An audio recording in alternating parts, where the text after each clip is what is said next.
Okay. Good morning, good afternoon, good evening, everyone, from wherever you're listening and whichever part of the world you are in. Welcome to the Communications Talk, the 22nd one, organized by International Communications Club in Dhaka, Bangladesh. My name is Wallace Kichunge of the Center for Media and Information Literacy in Kenya, and also the representative for African continent or region in the UNESCO Media and Information Literacy Alliance. With us today are distinguished panelists from across the globe.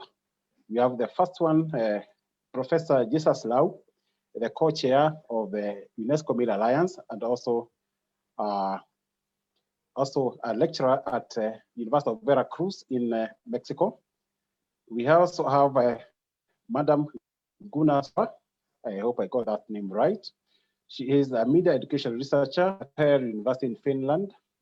Then we have Madam Professor Maha Bashri, a member of the advisory board at the Big Data Analytics Center, and also a lecturer at the United Arab Emirates University. And lastly but not least, we have Professor Ramon Tuazon, who is the Secretary General of the Asia Media Information Literacy, Media Information Communication Center, AMIC, and I think also a previous member of GAPMAIL. So today's topic is enhancing media information literacy globally and the role of UNESCO Media Alliance. So before we engage our first panelist, I want to give an overview whereby we will live in the information age where billions and billions of content creators and consumers across the globe are creating and sharing, consuming information in various formats on all manner of topics, be they personal, professional, topical, etc. To consumers, this has posed the challenge of how to absorb such vast amounts of information, as well as determining the credible information from that proliferation. Media and information literacy competencies is therefore a necessary response to our information-laden environment that enables citizens to negotiate the complex web of media messages and information sources now available to them. So what is this media and information literacy? We pose this question to Professor Jesus Lau, who is going to give us the distinction between what media literacy is and what information literacy is and where the nexus gets in. Professor Jesus Lau. Can I share the screen here? Kindly. Can I share an image? I'm not allowed. Maybe you're not allowed? No. Could you please? Okay.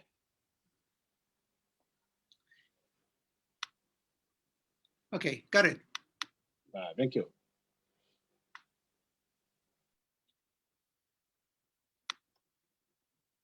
Well, first of all, good morning. It is 6 a.m. in Veracruz, Mexico. This is in the southeastern part of the country, on the Gulf of Mexico. It's a tropical land, very much like Bangladesh. So greetings to all. Well, I'm the co-chair, as Wally mentioned, of the Media and Information Literacy Alliance. And that is something that sometimes we get confused, or perhaps we don't agree that much about, the coincidence or the convergence of media and information literacy. So I'm going to explain quickly and as clear as I can in this short time.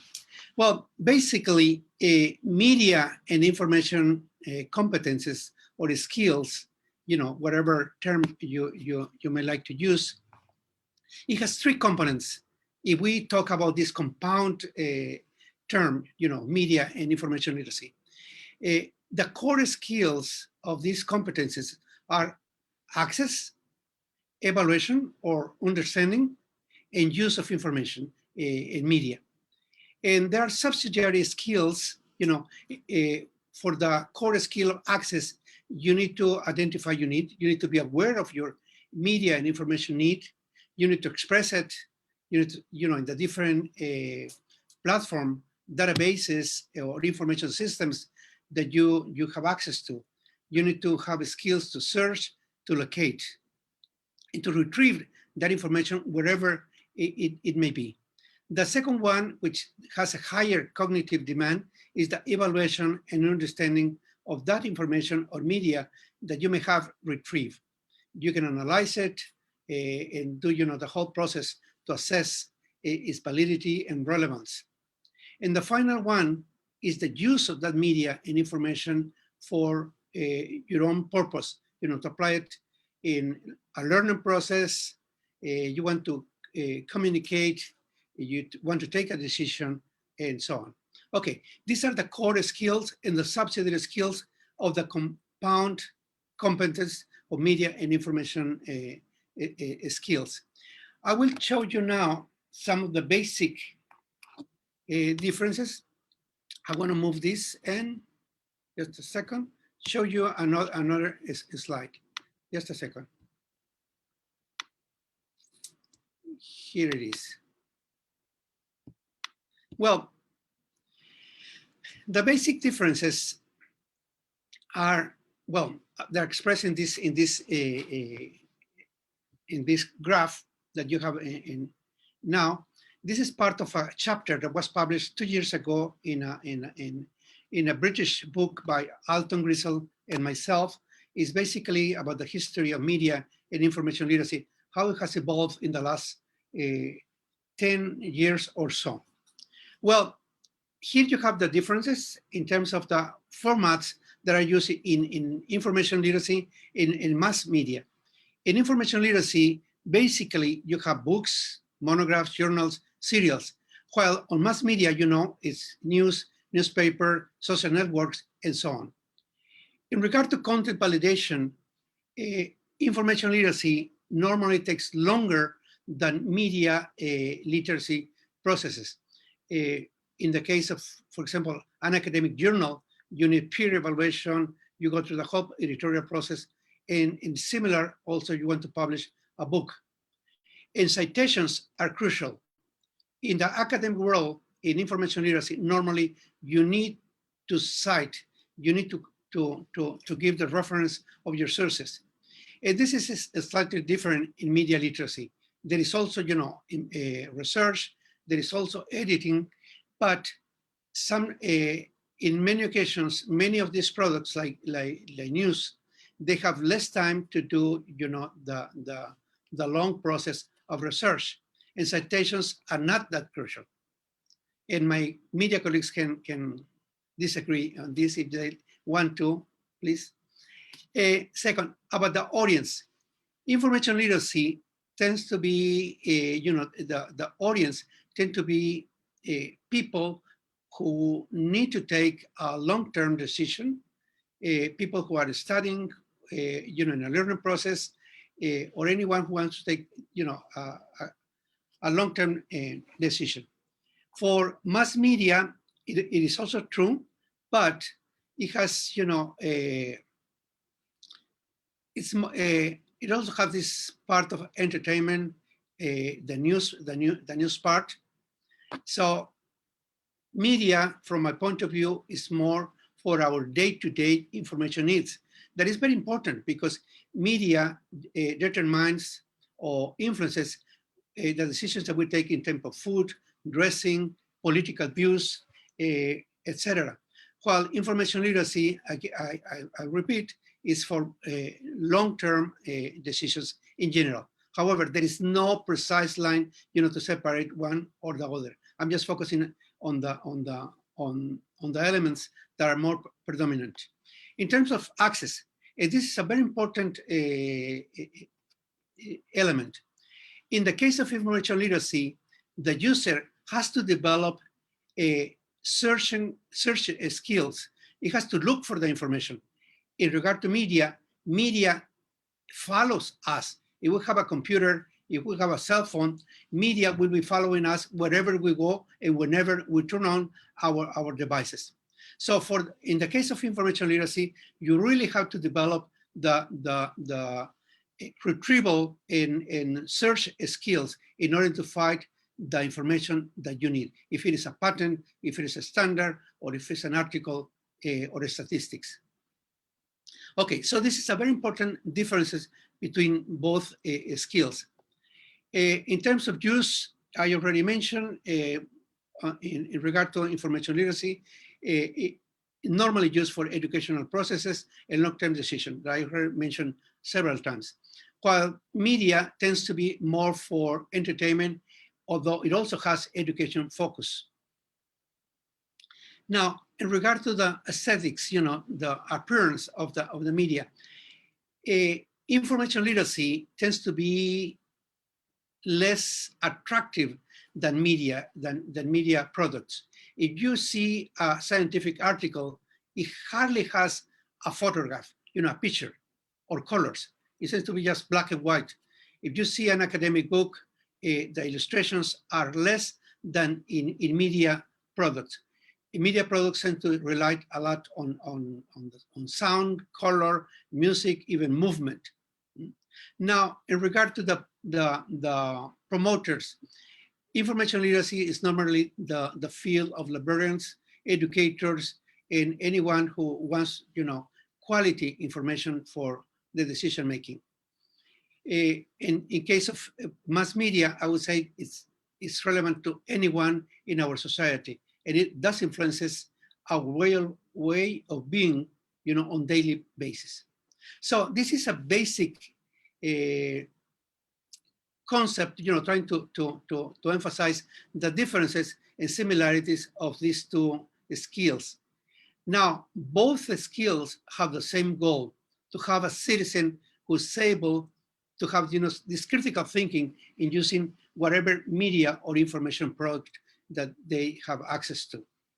The example that I normally give, and I'll be using it in the next few minutes, is that in the case of both, when we foster media and information literacy skills, we are enabling people to feed their minds. Here I have a fork, a spoon, and two chopsticks to illustrate that if we have the possibility to have an educational system that enables students, citizens, to have media and information skills, they will be able to feed properly whatever cognitive process that they have or need.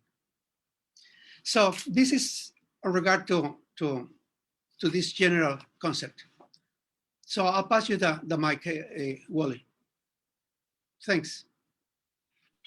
Thank you, Professor Jesus. I think, yeah, you can get back the screen. Yes, thank you so much for that exposition. I think the matrix lays very bare on the convergence between what media and information literacy entails, rather what media literacy entails and what information literacy entails. That gives us a good background on what we are going to discuss from now. So the next question goes to Ramon. I know Ramon is an old hand in the trenches of media and information literacy. I believe you have been involved in the previous gap meal before we became the Bill Alliance. So Ramon, please give us a slight background on the media and information literacy partnership alongside UNESCO. Where was gap meal born, and what were the objectives? What was the structure? What were the initiatives, or rather, what were you looking forward to achieving? Thank you, Ramon. Thank you, Wally. Good morning, good afternoon, good evening, depending on the time zone. Here in Manila, Philippines, it's 7 p.m., 7:15, so it's a good evening to all of you. I'll give a background of GAPMIL, and I'm sure Jesus can also provide additional info because we were together in most of these initiatives. The forerunner of the UNESCO MIL Alliance is GAPMIL, meaning the Global Alliance for Partnership on Media and Information Literacy. GAPMIL was launched during what I will describe as a two-in-one event: the Global Forum on Partnership on MIL and the International Conference on MIL and Intercultural Dialogue. This simultaneous event took place in Abuja, Nigeria, on August 26 to 28, 2013. GAPMIL is an initiative of UNESCO and other key stakeholders such as the UN Alliance of Civilizations, UNICEF, Open Society Foundation, European Commission. I maybe have missed others. It is important to recall the objectives of the forum, of this forum that we organize, as they remain relevant today.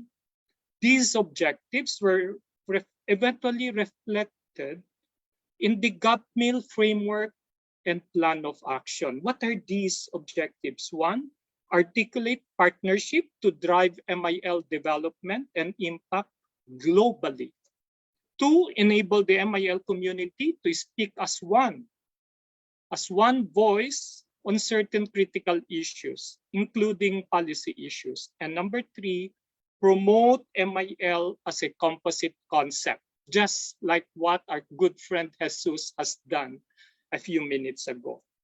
These objectives were eventually reflected in the GAPMIL framework and plan of action. I encourage you to Google and look for this framework and plan of action.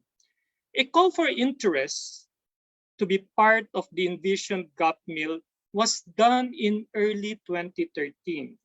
The response was indeed very overwhelming. UNESCO received over 300 organizations worldwide expressing interest, recognizing the need to work together in promoting and institutionalizing MIL. Participants in this global forum in Nigeria discussed, amended, and adopted the GAPMIL framework and plan of action that I mentioned earlier. In the end, we had 61 national and international organizations signing in as partners of GAPMIL. So during the Global MIL Week celebration last year, 2020, UNESCO relaunched GAPMIL into the UNESCO MIL Literacy Alliance, where our friend Jesus is co-chair. The fundamental objectives of UNESCO MIL Alliance remain unchanged, notwithstanding the relaunch. Why the need for the relaunch then, right? To quote the document from UNESCO, quote, "It is an imperative to broaden and deepen reach and impact of the actions of the UNESCO MIL Alliance." So broadly, this is how GAPMIL evolved, transformed into what it is now, the UNESCO MIL Alliance. And I'm sure my colleague Jesus can explain more the details about the framework, the objectives, and the work plan in the future of the UNESCO MIL Alliance. Thank you, Wally. Thank you so much. Professor Ramon, for that background. And I'm happy to know that GAPMIL was actually born in the continent of Africa. I know someone else also in Fez, Idrisia, has also been very excited about some of these conversations in Fez, Morocco. So I think Africa, we don't want to be left behind. We are really a big role to play in terms of media and information literacy. I can see my friend Maha is also happy. So Jesus, because I know we have a few minutes with you, please give us some more insight on the present Media and Information Literacy Alliance for UNESCO and the strategic plan and what we intend to achieve in the quest for MIL for all by all.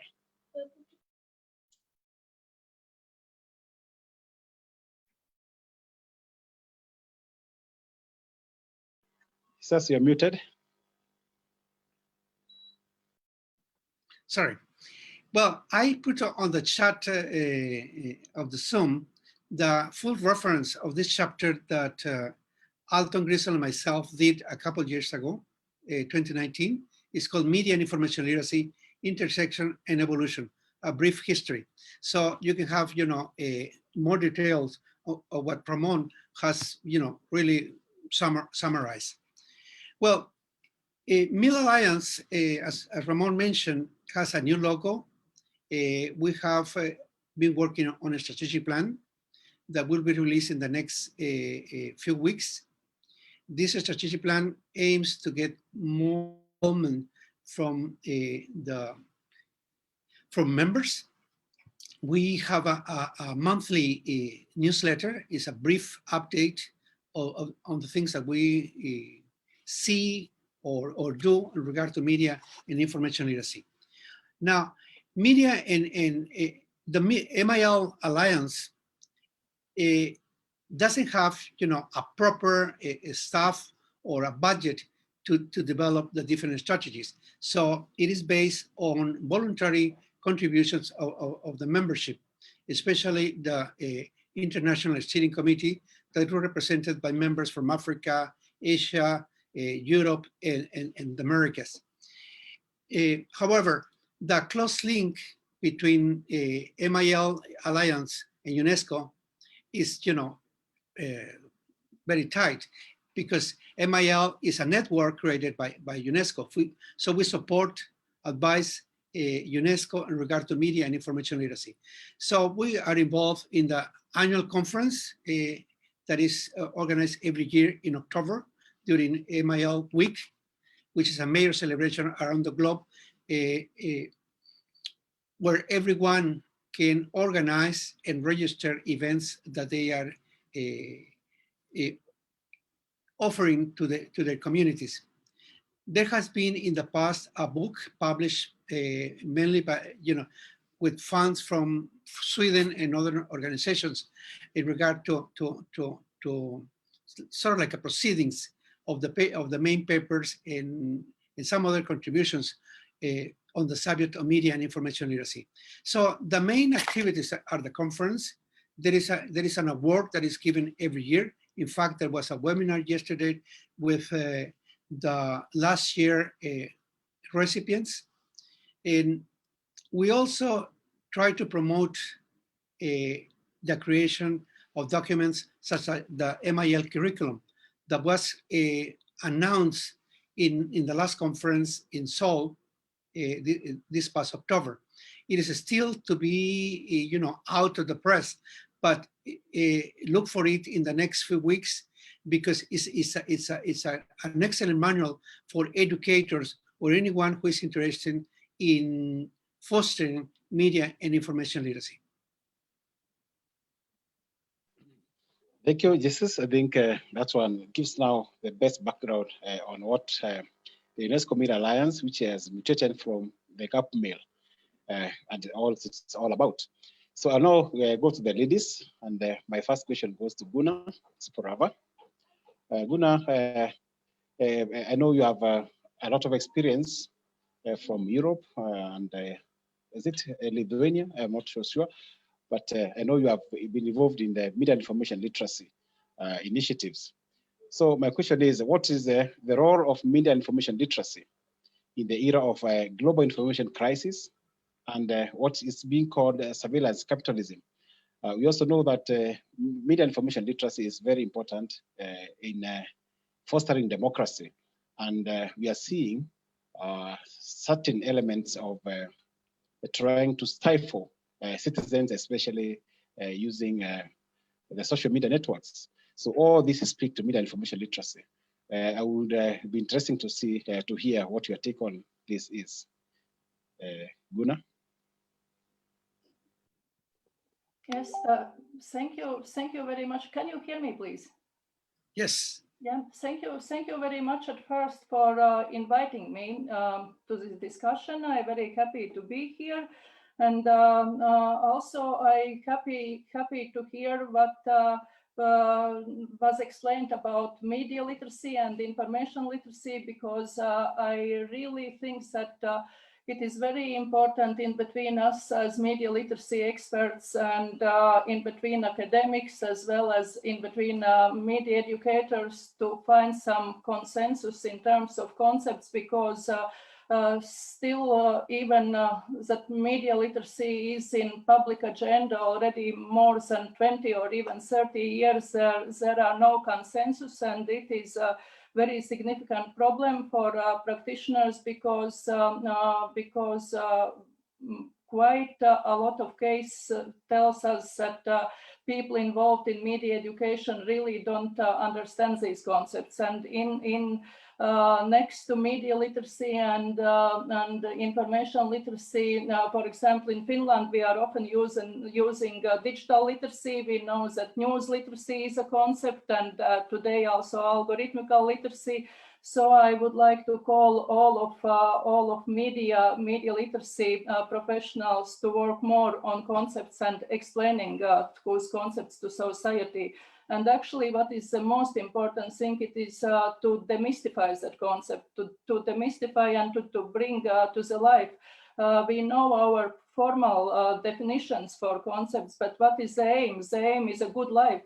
The aim is a safe and good life in today's media landscape. And today's media landscape is totally different as it used to be a few years ago, and the role of media user is totally changed, which means that knowledge what is necessary for media users are totally different as it used to be, because in that media system, what can be characterized as a traditional media system, we know that editorial infrastructures were responsible about a lot of things like gatekeeping of information, fact-checking of information, but today media users are responsible about these things because in the era of algorithms or surveillance capitalism, that media user is he is a media user, he is media creator, he is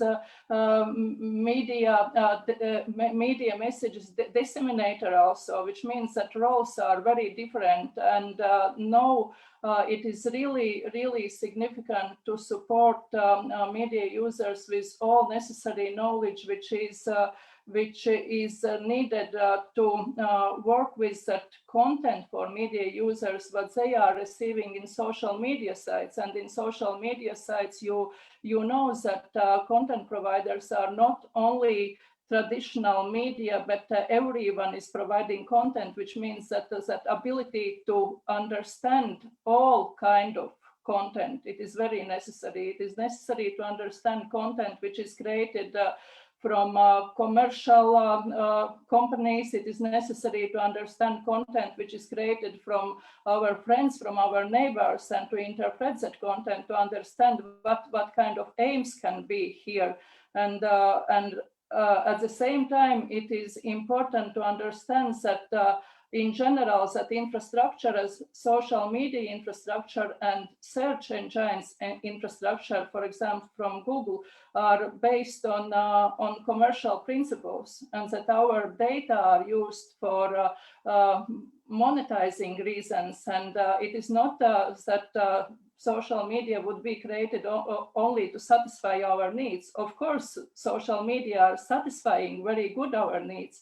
But at the same time, as the media users, we really need new knowledge, how to live in that environment, how to fact-check information, how to gatekeep our information, and not only for our own reasons, but for our audience, because everyone today has an audience.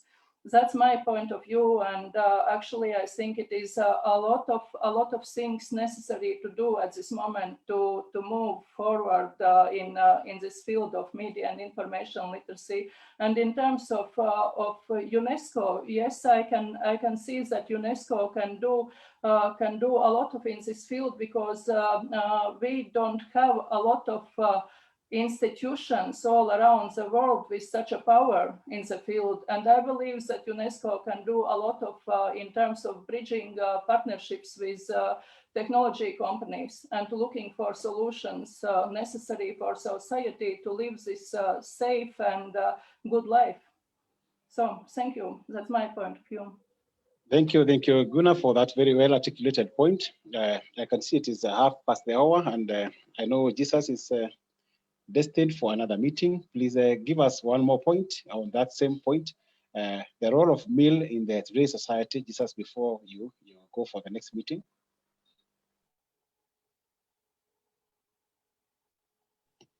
Can you repeat that question, Wally, please? Oh, sorry. Yes, I was just saying that any additional points to what Gunnar has just told us about the role of male in today's society in a summary format before you go for your next meeting? Thank you. Well, I do agree with Gunnar. And by the way, I just say that it's great to see her after all this time. I think that all of us, those who work in, in the academic environment, we need to work more on this terminology. I think it's already important, that we're working, trying to have this, trying to achieve this goal of having critical thinkers in regard to media and information literacy. It is important to try to develop, the terms that can describe in an international manner the whole concept, the whole task of media and information literacy. I know that, for example, in the Spanish-speaking world where I live on, literacy, when we say media and information literacy, it's a term that is not well accepted because literacy means, to learn to read and write. So we normally say development of media and information skills. So it focuses more on the end product rather than on the process. So I think it's important, and I do agree with Gunnar, and maybe we can have a task, a committee working on this terminology. Some people may say it is not important. I think it is, because when we communicate, we can really express the whole concept without having, that many disagreements. Thank you so much, Jesus. I think we can now let you, you can stay with us for a little while and then proceed to your next meeting. I know Madam Maha has not spoken and she has been waiting patiently. So Maha, it is now your turn. And I'm going to mention one of the that I know you are very interested in. I know you are someone who is very experienced in both the global north and the global south. And the question is on the digital divide. I know digital literacy is part and parcel of media and information literacy. So there's the element of digital divide, and I think it has come to the fore, especially when the world experienced a crisis last year in 2020 on COVID-19. And we saw that those who are digitally abled were able to probably manage the COVID-19 crisis better than those who are not. So kindly give us your views on what sectors of society that you think are still not mainstreamed in terms of media and information literacy and digital divide, and what you think needs to be done to bring them up to speed with the rest of society as we strive towards the media literacy for all by all. Hello, everybody. Good afternoon, good morning, and good evening to all of us in different parts of the world. It is 3:34 Abu Dhabi time, and thank you so much for having me today. I'm going to talk about the intersection of media and information literacy and the digital divide. When that word comes to mind, we tend to think of it as a global north, global south issue, and that it's more of an accessibility problem, that people don't have access to the internet, don't have access to devices and so forth. But our research in this area is actually indicating that it has become a layered issue. There are several layers to it. I'm just going to go quickly over the ones that we are seeing and how media information literacy can actually help overcome the digital divide. So we do know that there is a pronounced gender digital divide, especially in the developing world. And number-wise, after with this the COVID-19 pandemic, it really has become an issue, especially in low and middle income countries, where we see that life, because of the pandemic, life went online. Livelihoods, kids' education, earning an income and so forth. But we have, and what we're seeing is that most of the women in these low and middle income countries don't necessarily have the skills to navigate a digitized world. And this is where media and information literacy can come in. And the numbers are actually not all that good. 8% of women are less likely than men to own a mobile device and to actually be able to navigate and understand the information that they're accessing. So this translates, and this is like the latest report that came out 2 weeks ago, into 165 million fewer women than men who know how to access the internet, use the information that they're finding on the internet, and to proceed on with earning an income. As I said, it really has become an issue with the global lockdowns that we're seeing, the stringent lockdowns, everything's going online. The other layer that we're also seeing is the rural-urban digital divide that we're finding not only in the developing world, but also in the developed world, where you have areas that are outside the realm of urban locales that don't necessarily have access to the internet, and people who live in those areas don't have the skills to navigate the internet and the information that they can access to the internet. The urban digital divide translates into what we're calling a double digital divide, and that is not only that you don't have access, but you also don't know how to navigate the ecosystem, the information ecosystem. So again, media and information literacy can play a really important role in overcoming this. And the final layer that I'd like to talk about today is what we call the digital underclass. And we're seeing a lot of this in the developed world. Guna kind of alluded to it in one way or the other, and it manifests in this one has several levels to it. For example, you have the elderly in the developed world, and they're less likely to have the skills and the knowledge base to navigate the rapidly changing digital environment. Furthermore, they also have cognitive and motor skills that might pose problems for this age group. We're also seeing this with people who have lower levels of education. We really need the idea of continuing education. They tend to lack the skills and the knowledge base, again, to navigate this digital ecosystem. And then we have what we're seeing a lot of nowadays is the algorithmic bias, that some people get their stories, get their voices out there because the system, the way the coding is done, enables them to have their story, to have their their side, their perspectives shared, while others don't. For example, I'll give a very good example of this. We're seeing this in the criminal justice system in the US. Even if you're applying for a loan, for example, a bank loan, it is most likely because the coder is not an African American or a person who's a minority, the way the loan, the information is set up on the bank portal tends to be biased against somebody who's a minority. Again, you have to have all these, the skills to know how to navigate. You also have to be pushing for policy that, allows for a terrain that has more equality across the board for everybody. So, what the Gap Mill Alliance can do is push for policies that not only ask or are seeking more of accessibility for the 7.5 billion people on Earth, but also we need to strengthen what is called the analog foundations of this digital revolution.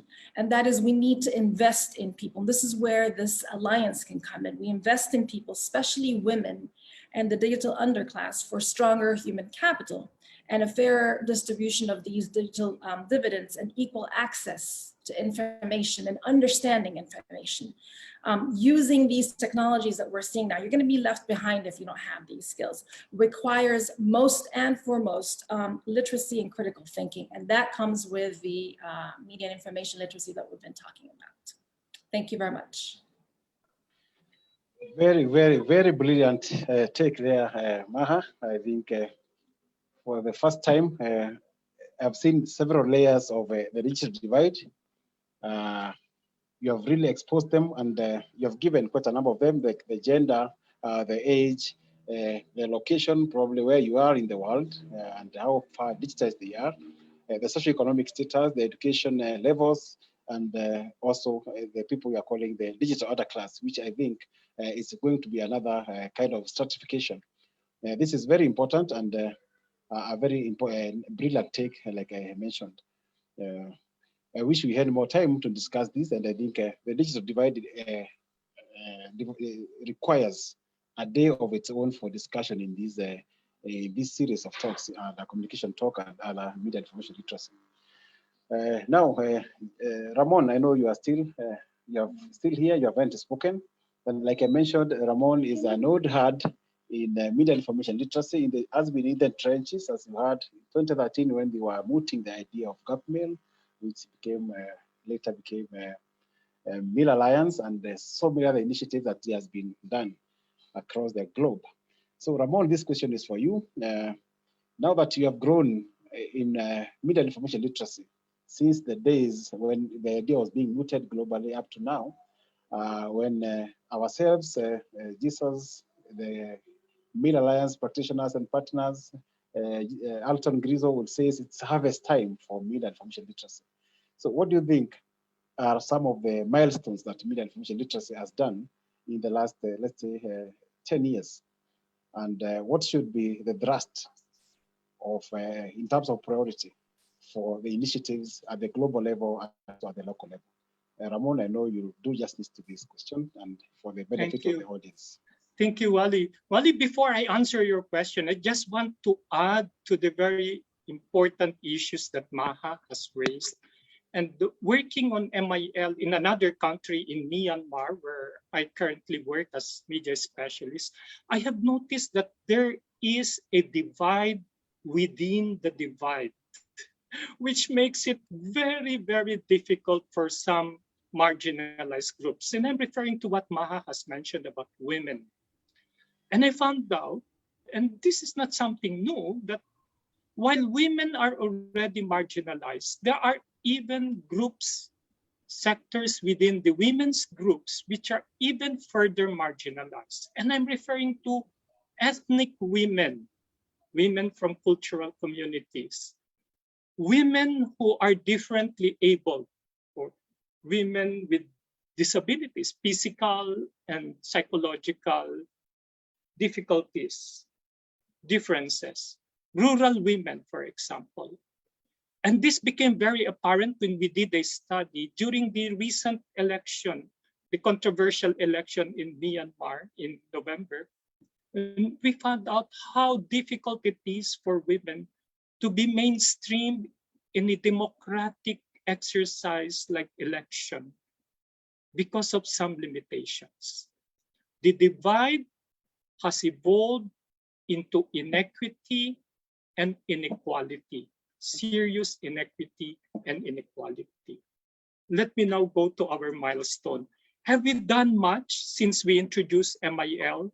As we all said, MIL has 30, 40 years of experience but I go back to my baseline, my benchmark would be the 2017 when we, I think Jesus was there also, when we started writing, conceptualizing the MIL curriculum for teachers. We had a series of meetings in Paris.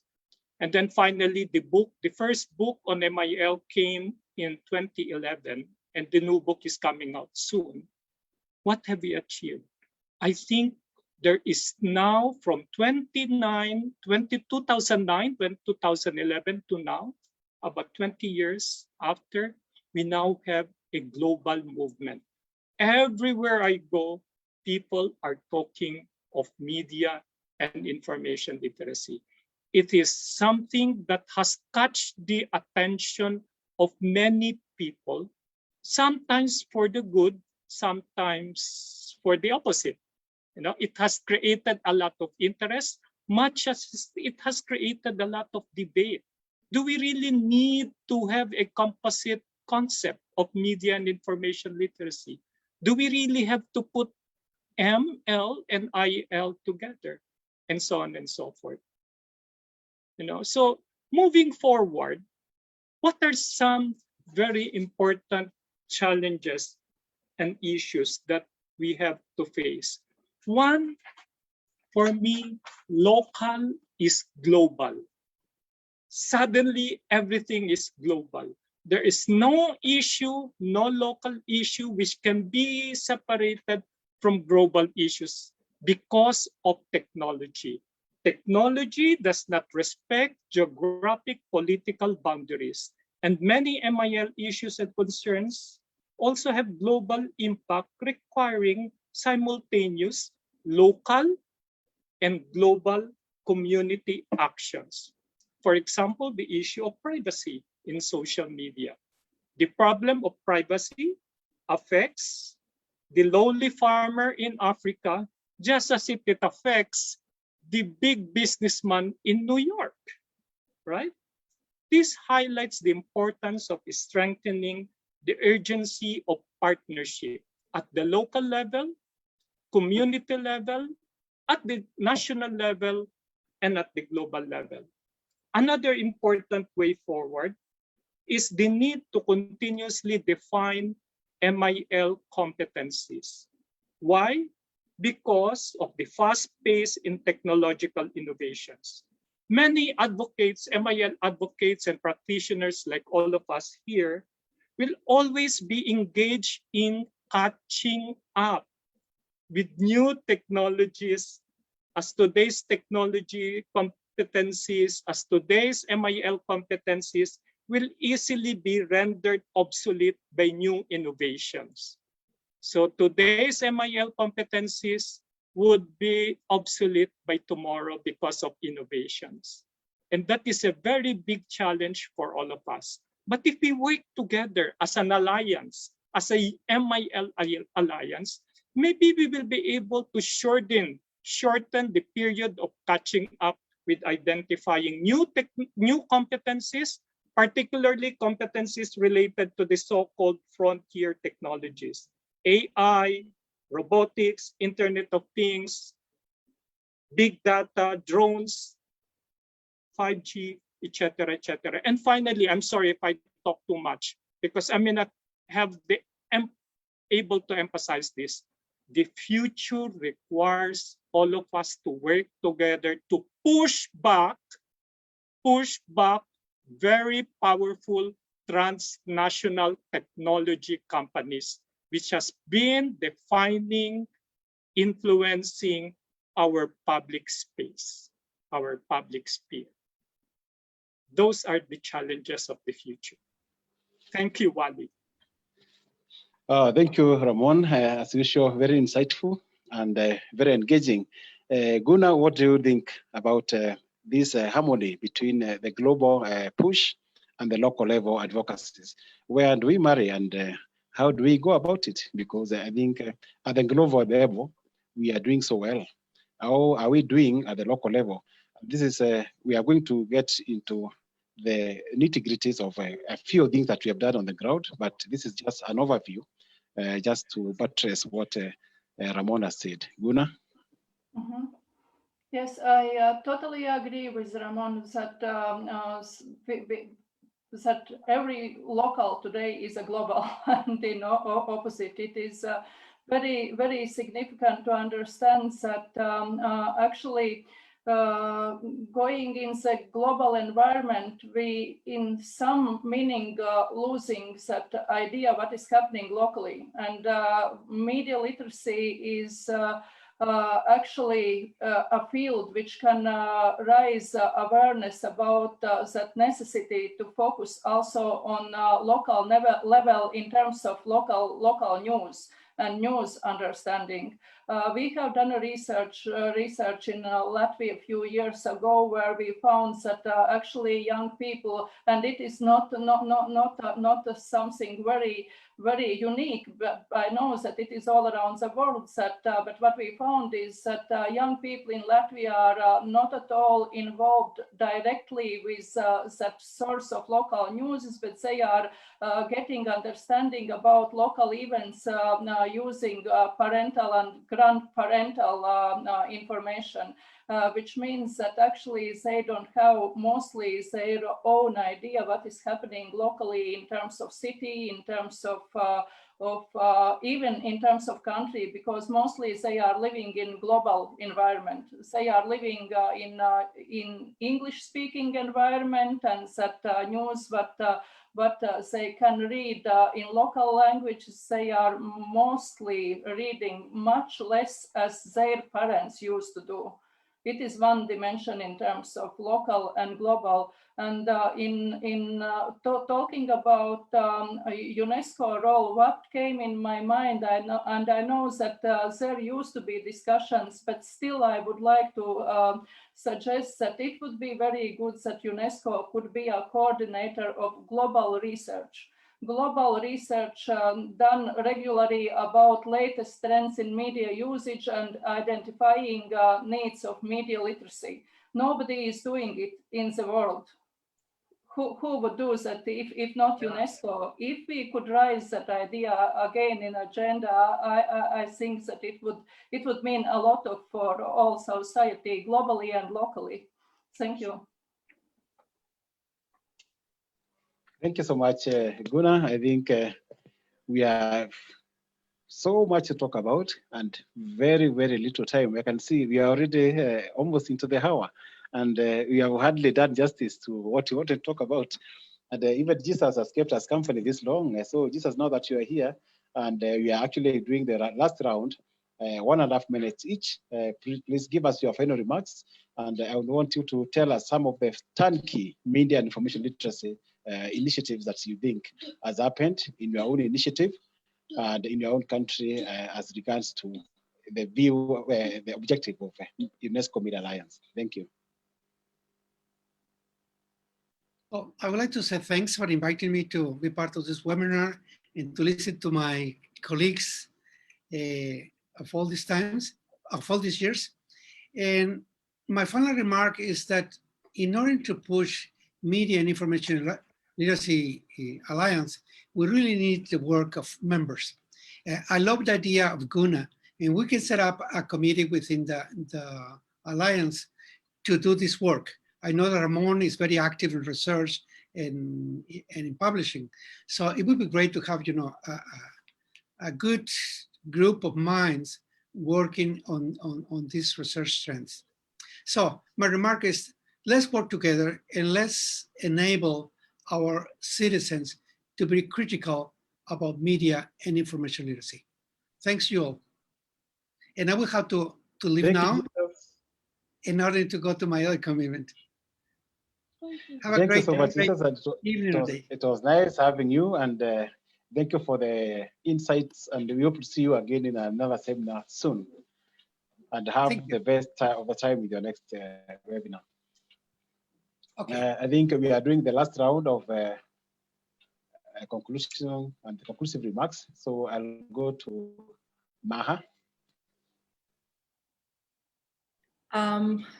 To conclude, and I think I'd like to piggyback off of what Ramon said, because it's really, really important. We have layers, in layers.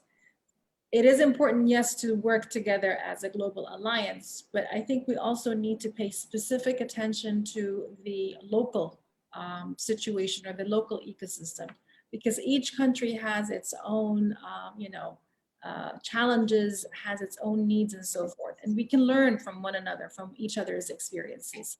I'd like to end by just giving an example to illustrate this. In December of 2018, we had a revolution in Sudan, which the entire world, or the media across the entire world, was talking about, and talking about how women were such an integral part to the workings of this revolution, especially on social media. But as Ramon was saying earlier, it is a certain class of women. It's not all women.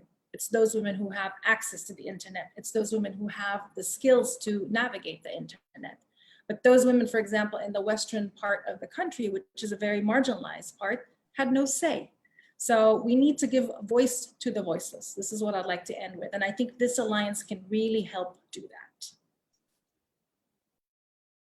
Perfect. Thank you so much, Maha. And I know you are one person who is quite engaging on media and information literacy, including many other projects that you are doing at the local level and even at your workplace. So you keep it up.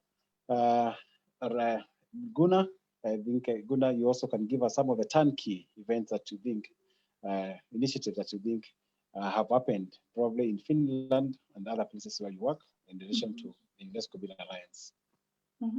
Yes, I would talk about Finland and Latvia and maybe all of this Nordic region of Europe. And I would suggest to move forward with the idea what we started to focus on here about youth involvement, and not only about youth encouragement, but cooperation with the youth as experts, as a better experts in technologies, better experts in new digital world in terms of media literacy education, and also in media literacy research. Young people as empirical experts is at our focus, what we are focusing in media education, and young people as teaching experts in media education direction. I would be very happy to see that movement all around the world and more UNESCO support on that, possibly in forms of summer schools, or there are a lot of different formats how to do. Let's discuss in other discussion about youth involvement together with young people. Thank you, Guna. Thank you so much. Finally, Ramon, what is your take? What is your conclusion remark on this? Thank you. I just want to go quickly on what Guna mentioned about research. I'm a very fervent advocate of interdisciplinary and transdisciplinary research. And I think an area of research missing in MIL is looking at working with behavioral scientists and neuroscientists, especially when we are looking at the impact of addiction to technology.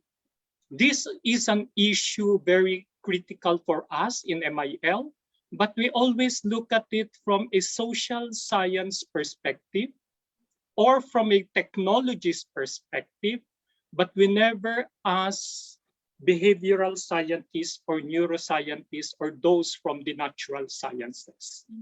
They are the missing links. And in the future, we hope that UNESCO will look into this.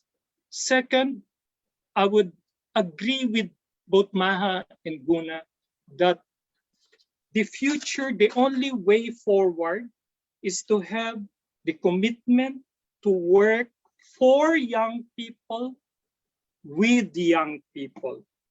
That is how it should be. To change the world, we should work with young people who are the real change champions. But I also agree with Maha. Two groups which would make MIL work: women and young people. Thank you. Very, very well put, very well said, like a sage that Ramon Tuazon is. And ladies and gentlemen, we have come to the conclusion of the communication talk number 22 of on 26th of June 2021. I wish to take this opportunity to thank our distinguished panelists, Justus Lau, President, co-president of UNESCO Bill Alliance, who has left for another meeting. We have Ramon Tuazon, who has just concluded speaking with very insightful talk. Of course, Maha Bashri, very, very nice talk on gender and other layers of digital, and Guna on the big data and in this surveillance capitalism. I think the time is never enough to discuss these things, and I think we hope to tap from the well of knowledge from these very distinguished panelists who have a lot of experience in the area of media and communication all over. I take this opportunity again to thank Communication Talk, International Communication Club, for planning this meeting and inviting all of us to participate. I wish to recognize the partners, including the Media Action Nepal, Africa Brief, and also the UNESCO Bill Alliance, and everybody else who has been watching us. So from us in communication talk, we say bye-bye and have the best of times, and let's all try to strive for media and information literacy for all by all. Thank you. Yes, and thank you so much. Thank you.